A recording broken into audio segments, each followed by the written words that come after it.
अधिक माहितीसाठी थेट आपण पुण्यामध्ये जाऊयात। आमचे प्रतिनिधी प्रदीप कापसे यांच्याकडे। प्रदीप, पोलीस आता आरोपीला घेऊन कोर्टाकडे रवाना झाले। निखिल अगदी बरोबर आहे। अगदी थोड्याच वेळात पोलिसांचा ताफा जो आहे तो कोर्टामध्ये आरोपीला घेऊन पोहोचतो। आपण पाहतोय की कोर्टाच्या परिसरामध्ये पोलिसांचा बंदोबस्त जो आहे तो मोठ्या प्रमाणावरती तैनात करण्यात आलेला आहे।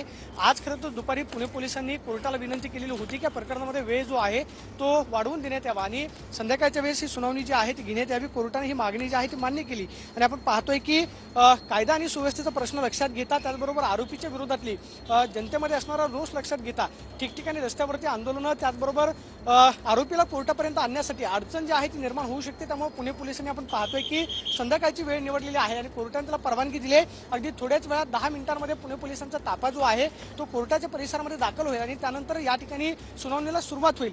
आज खरं तर ज्यावेळेस पहाटे मध्यरात्री 1 वाजता ज्यावेळेस आरोपीला अटक केली आणि लष्कर पोलीस ठाण्यामध्ये आणण्यात आलं, त्यानंतर पहाटे या आरोपीचं मेडिकल चेकअप जे आहे ते ससून रुग्णालयामध्ये करण्यात आलं। मात्र त्यानंतर वरिष्ठ पोलीस अधिकाऱ्यांकडून या आरोपीची चौकशी जी आहे ती कस्टडीमध्ये करण्यात आली। आज खरं तर ज्यावेळेस वरिष्ठ पोलीस अधिकाऱ्यांकडून आरोपीची चौकशी केलेली आहे त्या चौकशीमध्ये नक्की दत्ता गाडेने काय माहिती दिलेली आहे, जी माहिती कोर्टासमोर पुणे पोलीस नक्की काय देतात हे पाहणं महत्त्वाचं असताना मात्र अगदी थोड्याच वेळात पुणे पोलिसांची टीम जी आहे ती कोर्टामध्ये पोहोचते आणि आपण पाहतोय की अगदी थोड्याच वेळात जिल्हा सत्र न्यायालयामध्ये महत्त्वपूर्ण सुनावणीला सुरुवात होते। जवळपास 70 ते 72 तास जो आहे तो आरोपीला पकडण्यासाठी थरार सुरू होता। 3 दिवसांपासून पुणे पोलिसांना जो आहे तो आरोपी गुंगारा देत होता। मात्र काल मध्यरात्री शिरूर मधल्याच जे गुन्हाटार गावाचं गाव आहे त्या गावाच्या जवळपास 2 ते 3 किलोमीटर अंतराच्या परिसरामध्येच उसाच्या शेतीमध्ये या आरोपीला जे आहे ते पुणे पोलिसांनी अटक केली आणि त्यानंतर मध्यरात्रीच त्याला पुण्यातल्या लष्कर पोलीस ठाण्यामध्ये आणण्यात आलेलं होतं। सकाळी त्याचं पहाटेच मेडिकल चेकअप जे आहे ते केलेलं आहे। मात्र आज दिवसभरामध्ये चौकशी करून पुणे पोलिसांची टीम जी आहे ती अगदी थोड्याच वेळात त्याला कोर्टामध्ये दाखल करते। आजच्या खरं तर महत्त्वपूर्ण सुनावणीमध्ये जी पुणे पोलिसांना आणखी काही माहिती चौकशीमध्ये दत्ता गाडेने दिलेली आहे ती महत्त्वाची माहिती नक्की पोलिसांकडून काय दिली जाते पण महत्त्वाचं असणारे मात्र हे संपूर्ण प्रकरण जे आहे ते धक्कादायक होतं। ते म्हणजे ससून रुग्णालयामध्ये ज्यावेळेस खरं तर पीडितेचा जो मेडिकल चेकअप जे आहे ते करण्यात आलं त्याच्यामध्ये फॉरेन्सिक लॅबमध्ये स्पष्ट झालेलं आहे की पीडितेवरती जवळपास 2 वेळा अत्याचार जो आहे तो या नराधमाकडून करण्यात आलेला आहे। मात्र वेगवेगळ्या पद्धतीने चर्चा जी आहे त्या प्रकरणामध्ये सांगितल्या जातात। मात्र कोर्टामध्ये अगदी थोड्या वेळात अधिकृतरित्या पुणे पोलिसांकडून माहिती जी आहे ती दिली जाईल आणि अगदी थोड्याच वेळात आपण पाहतोय की 10 मिनिटांमध्ये पुणे पोलिसांची टीम जी आहे ती कोर्टाच्या परिसरामध्ये दाखल होतीये।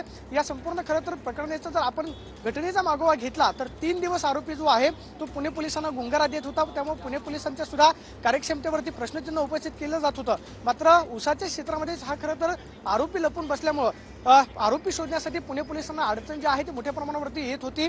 मात्र 70 तास पुणे पोलिसांनी प्रयत्नांची पराकाष्ठा केली, त्याच्याच गावकऱ्याची मदत घेतली आणि गावकऱ्यांच्या मदतीच्या सहाय्यानं काल आरोपीला अटक केली। आज ज्यावेळेस सकाळी त्याला पुण्यामध्ये आणण्यात आलं त्यावेळेस वरिष्ठ पोलीस अधिकारी स्वतः पुण्याचे सहपोलीस आयुक्त रंजन कुमार शर्मा, त्याचबरोबर डीसीपी स्मार्तना पाटील, गुन्हे शाखेचे वरिष्ठ पोलीस अधिकारी यांच्याकडून या आरोपीची कसून चौकशी जी आहे ती कस्टडीमध्ये करण्यात आलेली आहे। जी माहिती मिळते ते म्हणजे पुणे पोलिसांना गुन्ह्याची कबुली जी आहे ती आरोपीनं दिलेली आहे। त्यामुळे गुन्ह्याची कबुली देताना खरं तर हा प्रकार ज्या स्वारगेट बस स्टँडमध्ये घडला त्या मध्यरात्री म्हणजे पहाटे नक्की काय घडलेलं होतं त्या संदर्भातली माहिती जी आहे ती आजच्या कदाचित दत्ता गाडेकडून चौकशीमध्ये पुणे पोलिसांनी घेतली असण्याची शक्यता आहे आणि हीच माहिती थोड्या वेळात कोर्टामध्ये पुणे पोलिसांकडून दिली जाईल। मात्र प्रत्यक्ष असणाऱ्या अगदी 10 मिनिटांमध्ये आरोपीला घेऊन पुणे पोलिसांची टीम जी आहे ती कोर्टामध्ये दाखल होते। धन्यवाद। मात्र आता सध्या आरोपीला घेऊन पोलीस कोर्टाकडे रवाना झाले आहेत। शिवाजीनगर कोर्टामध्ये आरोपीला हजर केलं जात आहे।